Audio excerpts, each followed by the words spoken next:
Hola y bienvenidos a la Daily Hustle. Soy Enrique Byrnes y presidente es el mejor cerveza. No abate por No Filter Network. Miguelito San Dieguito, a.k.a. Bobby Ball, a.k.a. Bobby Barrels, as he was known in Savannah.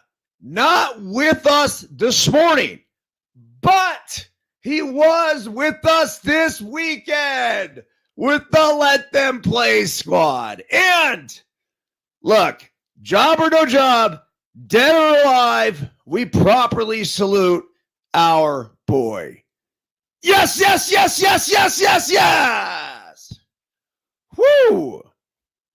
Remember this, folks. When we are juiceful, we are useful. And when we are juiceless, we are fucking useless. So the last Daily Hustle show that I did, I actually made it through the entire episode without one F-bomb.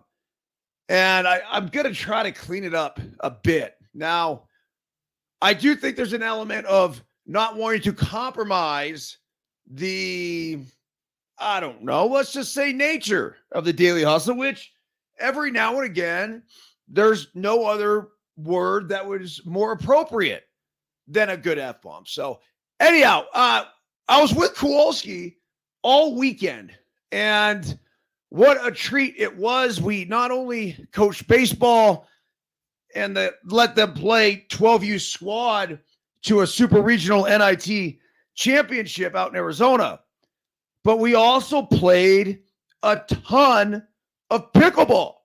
What a complex. Look it up online if you want to check it out. It's called Legacy Park, I believe. It is gorgeous. What a facility. The baseball field, legit. Turfed out. 300-foot fences on the fields that we were playing at. They then put them out at 250, which made for an interesting weekend with our team just absolutely launching nukes. They have a couple of full-size fields, like high school / college-size fields. With this, though, too, at Legacy out in Mesa, it's in the middle of nowhere. But they also have these football fields and soccer fields and a stadium field. But I really can't think right now in my life of a better scenario for a weekend, because we had the games going on at the baseball park. Well, a quarter mile from the baseball park is the pickleball complex. So Kowalski is just starting to get into it. So in between games, we go over and we hit it around. And at first, it was just getting a feel for it, trying to teach him a little bit about strategy. And then we had a couple of women that were 4-5-5-0 players come and challenge us. And they wanted to play. And I'm like, look, my boy's just getting going. You guys tell me what you'd want to do. Well, we decided to split up, and Kowalski played with one of the women. So the other chick and I pickle them 11-0, just like that. So then they're like, you take this dude. So I did, and then we got pickled 11-0. But look, Kowalski's actually really good because he's a tennis player by nature, and he's starting to get the strokes, everything. It's just a matter of strategy. So the next day, we then went out, and we had an 8 a.m. game. This is on Sunday. I mean, you can't make this schedule up. The number 1 seed. And we go out there at 8 a.m. We finish the game in 45 minutes. That's not a joke. Most of our games did not go an hour. I think maybe the championship game went just over an hour, but we were 3 innings and done. In one case, it was 2 innings and done, and we mercy ruled them. But we ended up going to the pickleball complex. Well, the boys' next game wasn't until 2 o'clock. Like, who does that schedule? Why would the number one seed play at 8 a.m.? I mean, somebody make sense of this to me, please. And then not come back till 2. Anyway, whatever. So we ended up coming back at 2. Or we didn't come back at 2. We sent the boys back to the hotel with Donati. And thank you, John, for taking them. And then Kowalski and I went and played 3 hours of pickleball, which was just freaking awesome. Just that's how you do it. You want to be great at anything in life? It's trial by fire. Learning the techniques. We played half-court games, cross-court games, dink games, all of it. Full-court singles. So our goal, which we've already declared this. I don't think anyone gives a fuck or even listen. But we want to try to see how many games of pickleball we can play in a 24-hour period.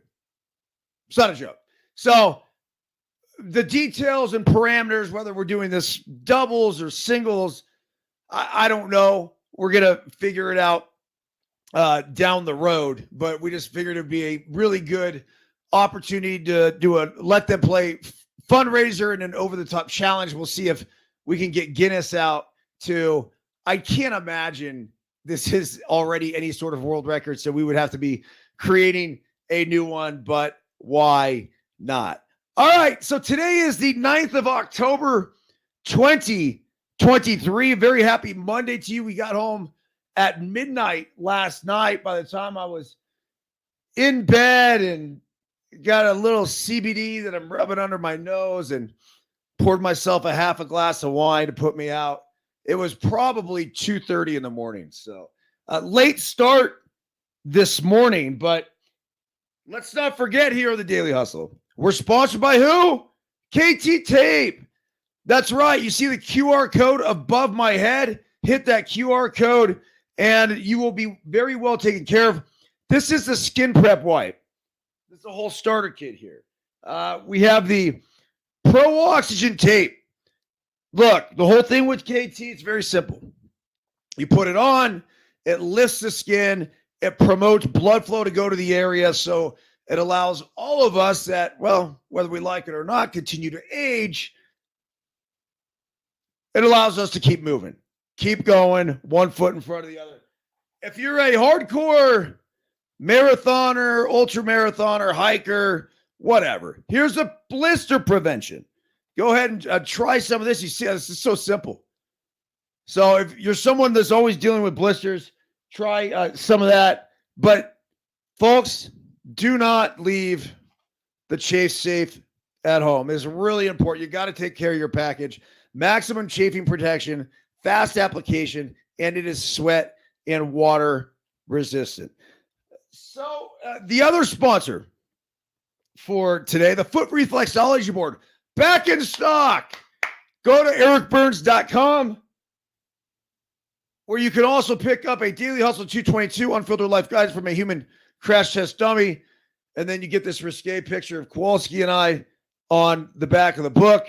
But it is nice to have possession of our products, and we're going to be able to get those out in a very timely manner. Now, I apologize for any of the delays for all the people that ordered the Foot Reflexology boards, but they should be arriving, if not today, within the next couple days. Huge weekend in Arizona, by the way. But let's start with on this date, 1989. The Giants win their first NL pennant since 1962. Dude, I never realized that. Because in 89, we were all jazzed, right? And 87 was the year where they lost to the Cardinals. And you don't think about this stuff as a kid because the only thing you really know is what you've experienced in your lifetime. And so if you think about what the Giants had done before, say 80s or 70s, like I don't know much about it. I just don't. Like some of my earliest Giant memories are just from Jack Clark and Jack the Ripper hitting nukes And then next thing you know, he's gone. I'm like, dude, did Jack the Ripper turn left-handed? Because here's Thrill coming up, doing his thing. And I was trying to understand what had happened. And then, I was 9 years old at the time. So then I figured it out. I'm like, okay, this is Will Clark. This is a new draft pick. Jack Clark was now playing for, I think it was St. Louis. And then that was that. But I had not realized they hadn't won the pennant since 1962. Crazy. So that was when they defeated the Cubs 3-2 in Game 5 of the NLCS. Will Clark batted .650 in the series, 8 RBIs, took home MVP honors. I was at that game sitting in section 62 with Bob Quelmels. And here's the wild thing about this is that I had a guy come up to me yesterday in Arizona, and I want to get this right, mother-in-law married Bob Quelmels. And Kevin was a good buddy of mine, just small world. And then this whole thing comes up on the plane when I'm looking at on this date things. I think it's kind of cool to do with the baseball here at the Daily Hustle. So Will the Thrill and I will be on tomorrow, I believe during the playoff games, 6 p.m. Pacific time for Deuces Wild. If you have not checked out Deuces Wild yet, go ahead and you can watch it here on No Filter Network. You can wait. If you want to get it here live, come to No Filter Network. There's the only place to get it live. Other than that, you can get it on Apple, you can get it on Spotify, and everywhere else. As far as the Daily Hustle quote of the day, this is a fun one. Quote, apparently, this team just bullied a group of younger kids, and that is not okay. So we have just been politely asked by one of these poor boys' family members to please send a message to these bullies by absolutely donkey stomping the snot out of them. Boys, there are a few things in life we hate more than bullies. And we have a duty in life to defend those who are unable to defend themselves.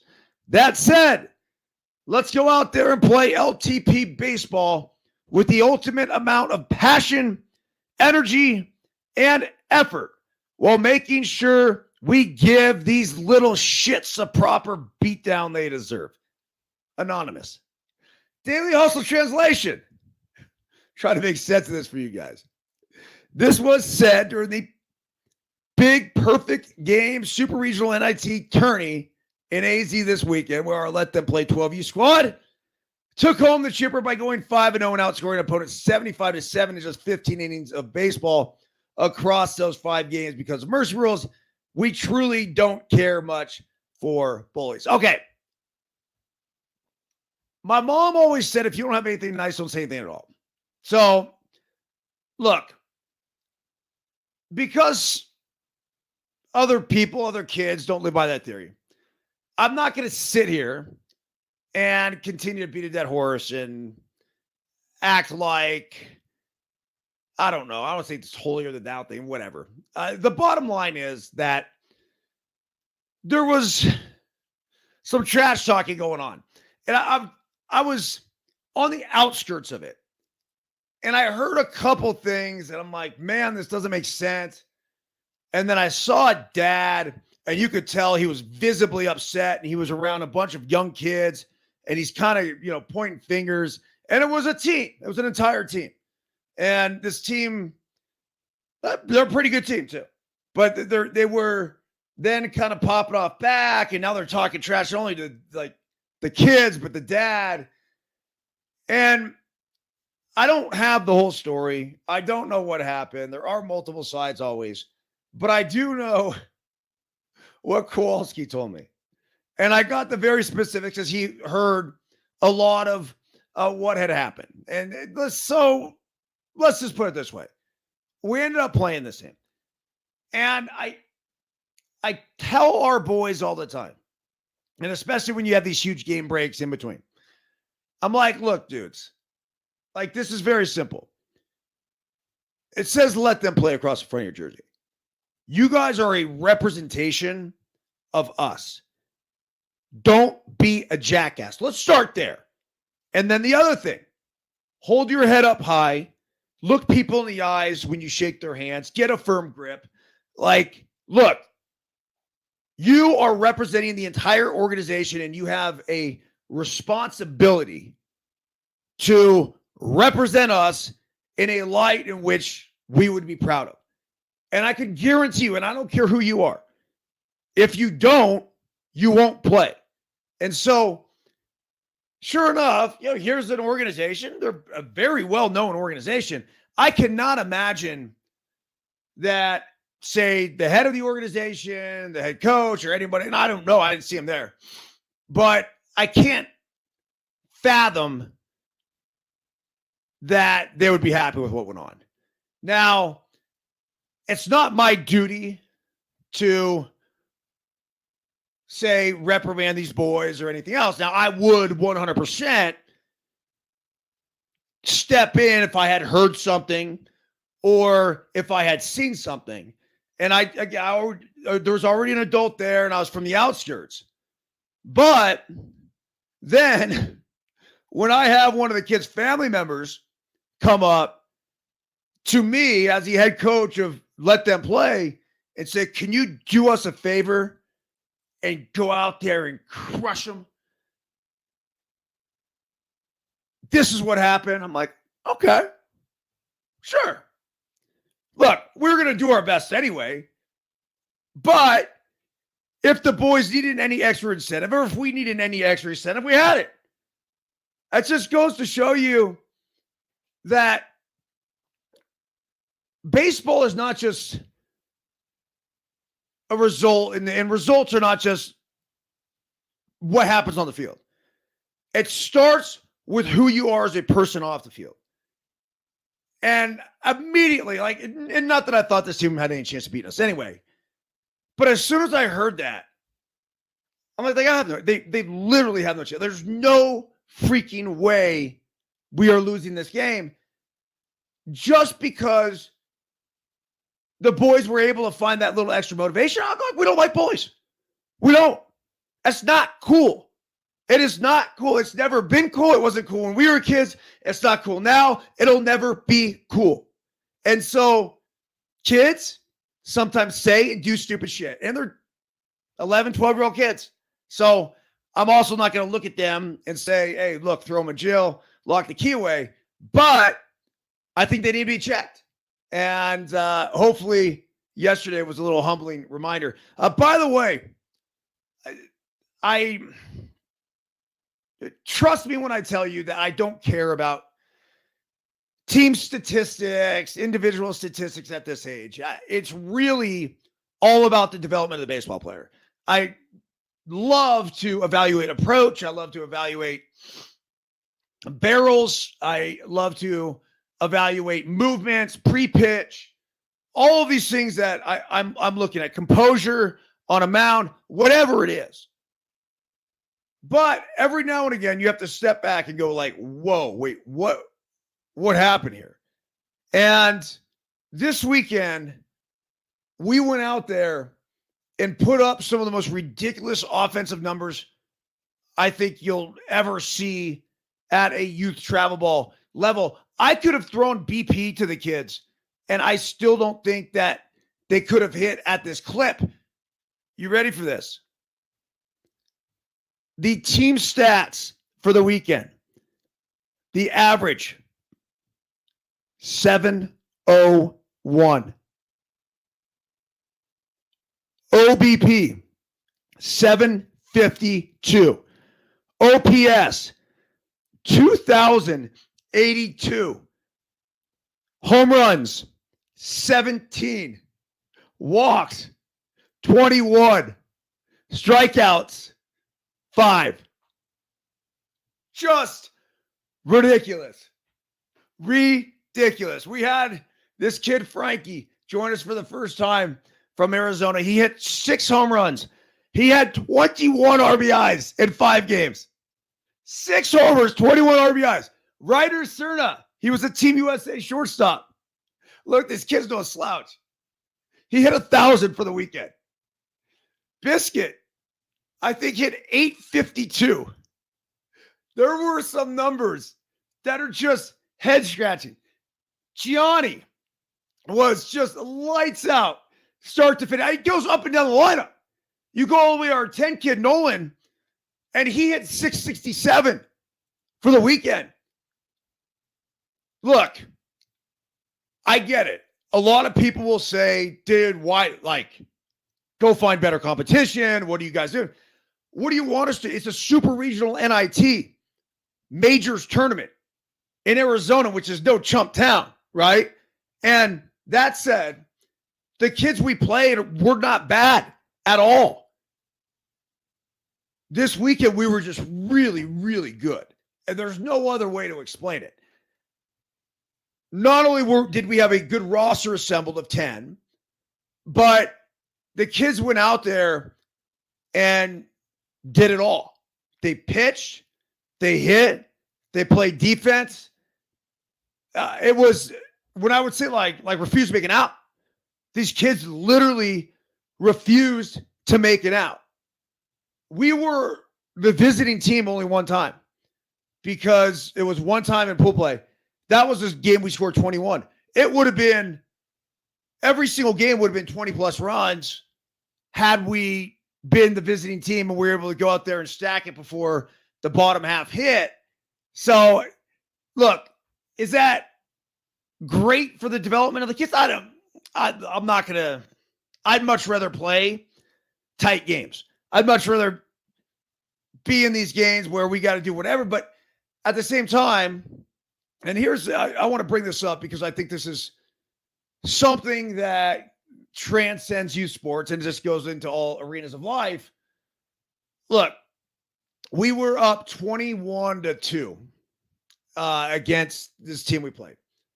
And there was a pitch that was a questionable pitch. Our kid, boom, it looked like he was pounding the zone. Biscuit wasn't moving. Sticking it. I go, Biscuit, is that away? And I asked him, nothing to the umpire. I'm not even asking the umpire. Biscuit, kind of like this. Is that way? And the coach turned to me and he said, hey, he goes, you're bitching about a ball and a strike call up 20 runs. And I go, excuse me, coach. I said, we're playing baseball here. And whether we're up or down 20 runs, at the end of the day, nobody gives a shit. My goal here is to make sure that my boys get better. My goal, as a matter of fact, is to hopefully have your guys get better. And I was shocked to see the reaction of a few of these teams that we played. Because when you classify yourself as a major team, that's a top level team, right? And you're going to say that, okay, it's bring it on. We're ready for anybody, which is great.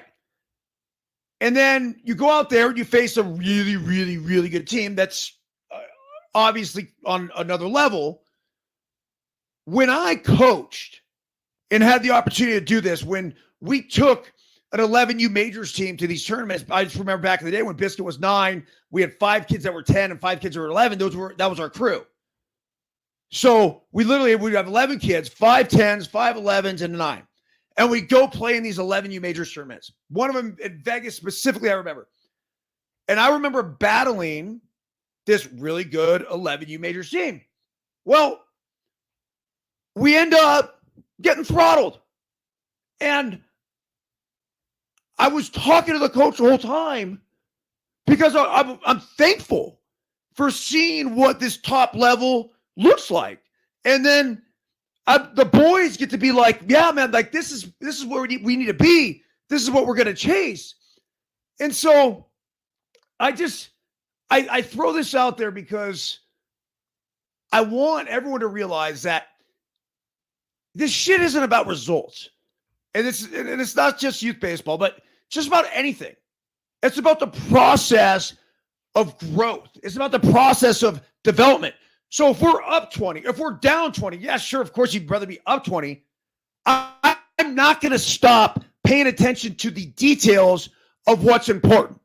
Because, say, for example, if my pitcher is sticking it, boom, on the outside corner, and we're not getting a call and it was a one-strike call, well, I need to tell Biscuit, bro, you got to get on the dish. Like, you're obviously, if the corner was here, you're set up here, let's bring it back a little bit. There is development that can happen each and every single play, whether you're way up or way down. This has nothing to do with results. And I find it comical because that's probably why we went out there and kicked ass all weekend, is that we were focused on the pitch. We were focused on not making outs. We were focused on hoarding outs on defense. All of it. Pitching for the weekend in the 15 innings, 1.4 ERA team, 25 strikeouts, 132 batting average against. So think about those offensive numbers backed up with the pitching. Just crazy. So anyhow, baseball playoffs up, rolling in full effect. And man, what a good couple games it's been. On Saturday, you had all 4 games in action. And let's just start with the Arizona Diamondbacks. This is a team that we've championed here on the Daily Hustle consistently. Corbin Carroll is officially my favorite player in Major League Baseball right now, especially after I heard the stories that Kowalski has been telling me about him. I guess he comes into this place where Kowalski now works. Just, he said, very humble, very sweet guy. And also, he apparently wants a piece of Kowalski on the tennis court, which hopefully will be the pickleball court. So I have visions of playing pickleball with Corbin Carroll after this season is over. But what a fucking savage, man. I mean, this guy has been so next level. In the first game against the Dodgers, Corbin Carroll hit a ball that is still traveling. The tension-free barrel release, and I've talked about that a few different times, but it is like, man, he comes here, he has this little thing, a little toe tap, and he goes, boom, and then just whap, and he's short to it, long through it, and he gets travel and carry on a baseball like I'm not sure I've ever seen. I know this is kind of a wild comparison. You would have had to play with him to understand it. But he's like Mark Reynolds, but a much better hitter. Where Mark Reynolds used to be like this, and then, and he would hit these balls, and you're like, yeah, maybe it might get out, it might not get out. And then it was going 470 feet. You're like, what the fuck? What?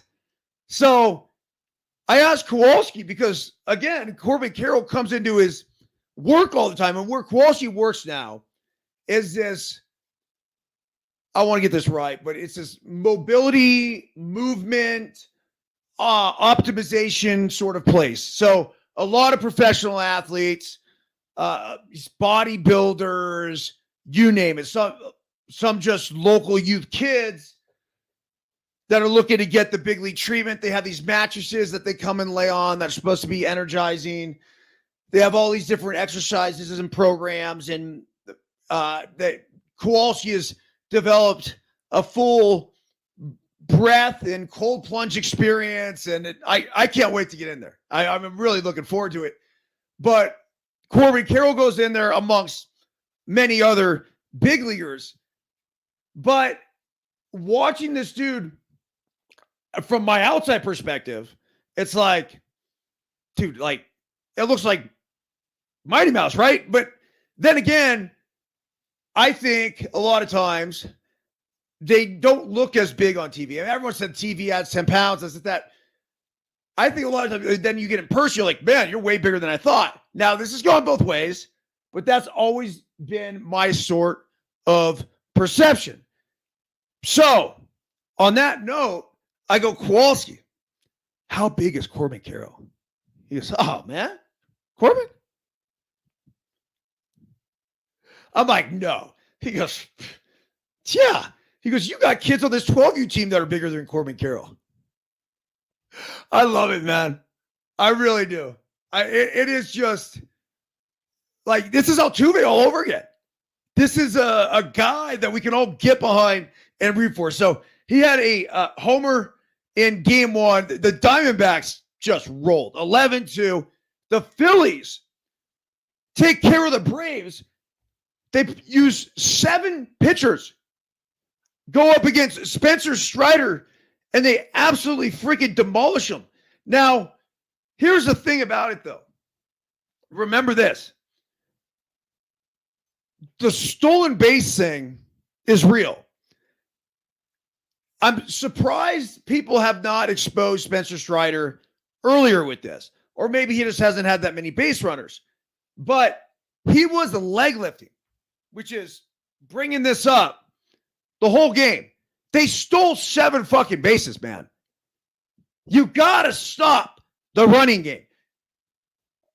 Baseball is about details. Baseball is about 90 feet, the next 90 feet. How am I going to advance the next 90 feet? Well, if you're Spencer Strider and you're facing this Phillies offense, we can't be giving up 90 feet. You just can't do it. Figure out a way. It's not hard. Boom, slide step. Boom, slide step. Give your catcher a chance. There's actually going to be a rule that I'm going to implement in our next journey, whether that's next week or the weekend after. Every one of our pitchers has, not a question, has to have a slide step. We had one pitcher this weekend not slide stepping. We gave him a couple stolen bases. I'm like, this is not happening.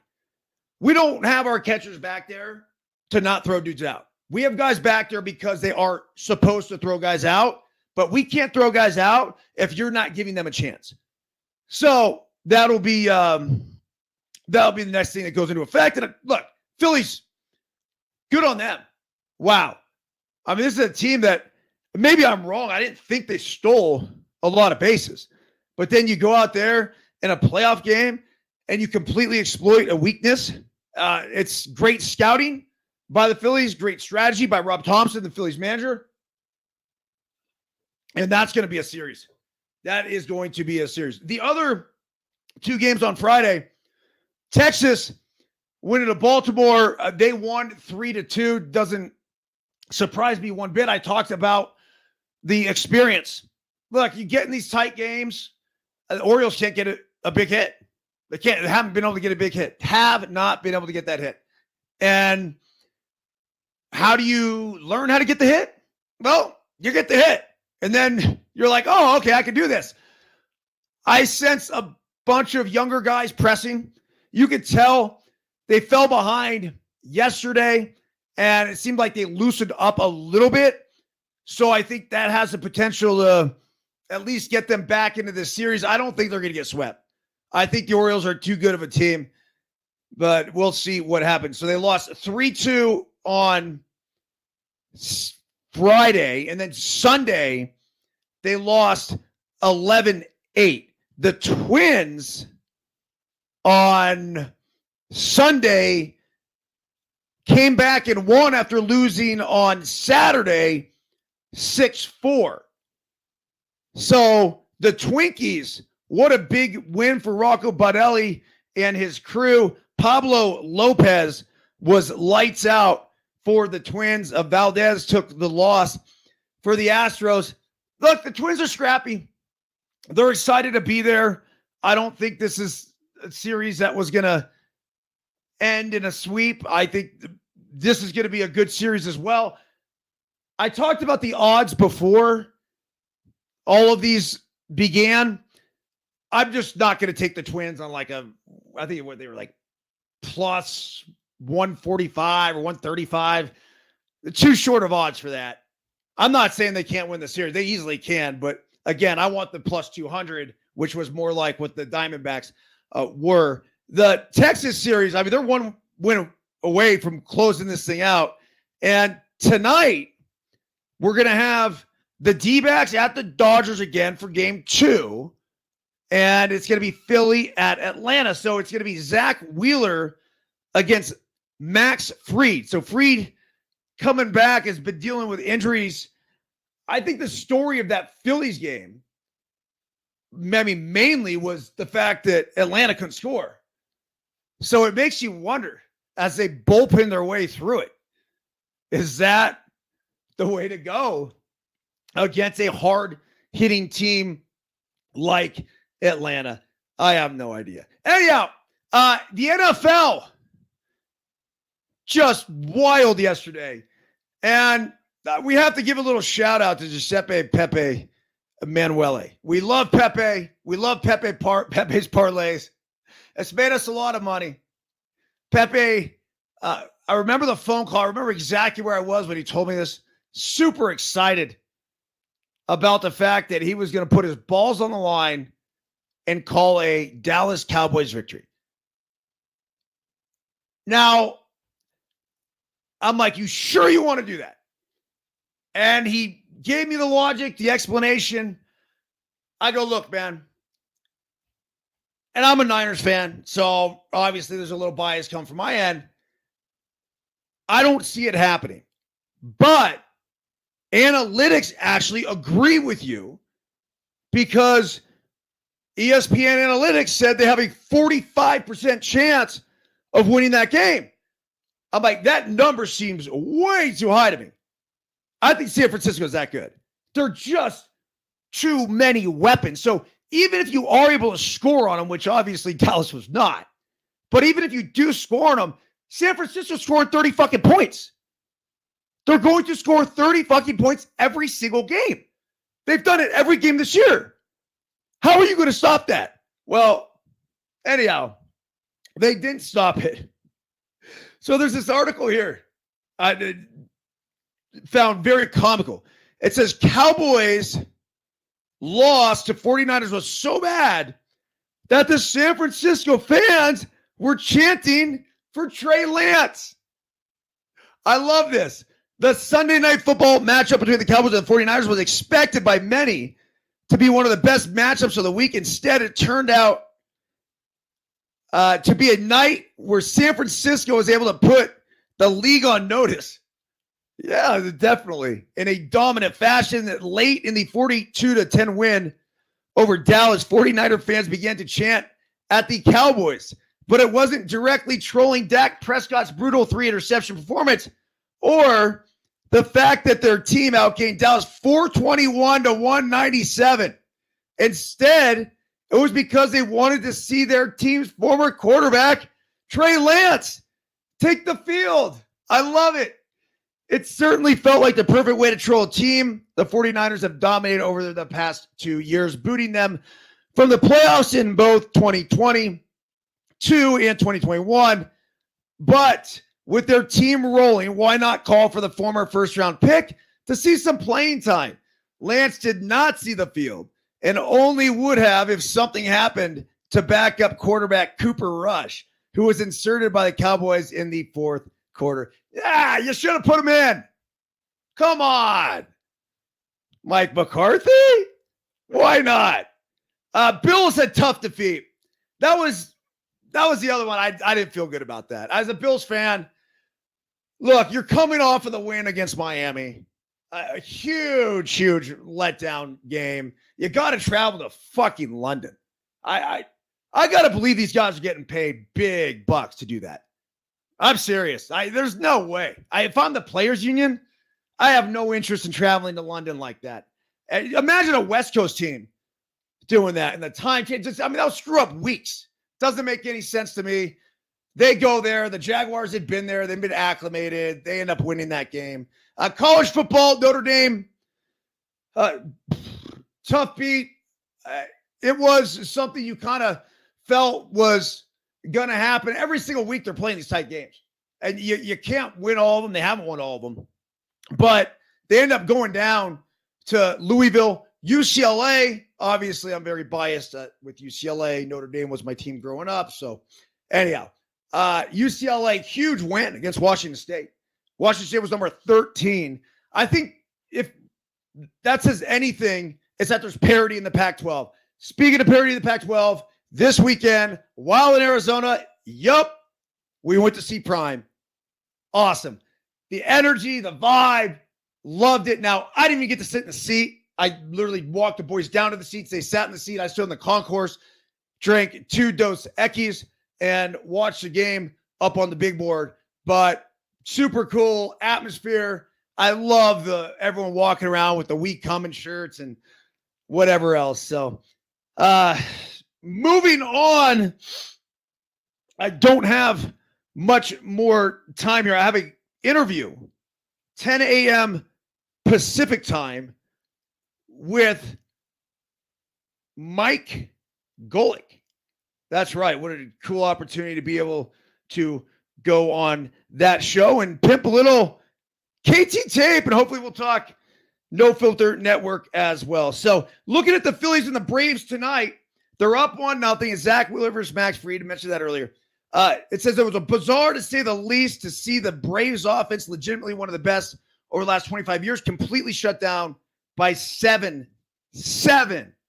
Phillies pitchers, none of whom were named Wheeler or Nola. Now they get to face both of those guys. I have a feeling, though, dude, the Braves are going to get to him. I look at Zach Wheeler. I like Zach Wheeler. I would take Zach Wheeler in my rotation. I would take Aaron Nola in my rotation, even though he had a tough year. He was fantastic in his first playoff start. I'll take that Braves lineup. I mean, at some point, these guys are going to start banging, you think. Cautious, though, right? I can sit here and spew whatever I want, but we've routinely seen that good pitching beats good hitting. So if Wheeler is completely on his game, Nola's completely on his game, maybe.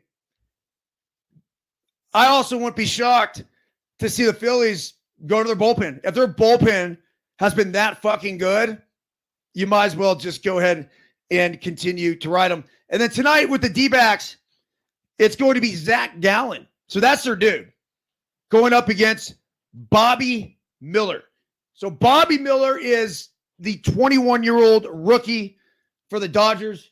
I don't say antithesis of Clayton Kershaw, but here was Kershaw at the tail end of his Hall of Fame career, getting completely freaking battered the other night. It was almost like you felt bad for him. And here's Bobby Miller. This is I would say savior for the Dodgers, but this is a game that they have to have. And if the Dodgers want to stay in this series, they need this young stud to go ahead and compete tonight. It's going to be a tough task. The Diamondbacks lineup has been lights out. So we'll see what happens. I saw the last time the Dodgers didn't make the playoffs was like 11 years ago. And they're saying this kid was 9 years old. So in order for them to keep going, it's going to be on his back. It looks like a little baby-faced assassin. Let's get out of here with the little James Allen. Life Optimization Podcast, first and foremost, as always, on thought and character. The aphorism, as a man thinketh in his heart, so is he. Not only embraces the whole of a man's being, but it is so comprehensive as to reach out to every condition and circumstance of his life. A man is literally what he thinks, his character being the complete sum of all of his thoughts. Think positive. Think big. Love the barking noise. Everyone have a fantastic day. Back on the Daily Hustle tomorrow. And then tomorrow night we have Will the Thrill for Deuces Wild. And then we'll have 2 games going on at the time. Actually, we'll have 1. And will be the Will Clark Bowl, actually. Baltimore versus Texas from Arlington. Both teams a Thrill played for. So we will be live alternative broadcast for that game during Deuces Wild tomorrow night. And then tomorrow will also be Houston at Minnesota. Everyone have a fantastic day.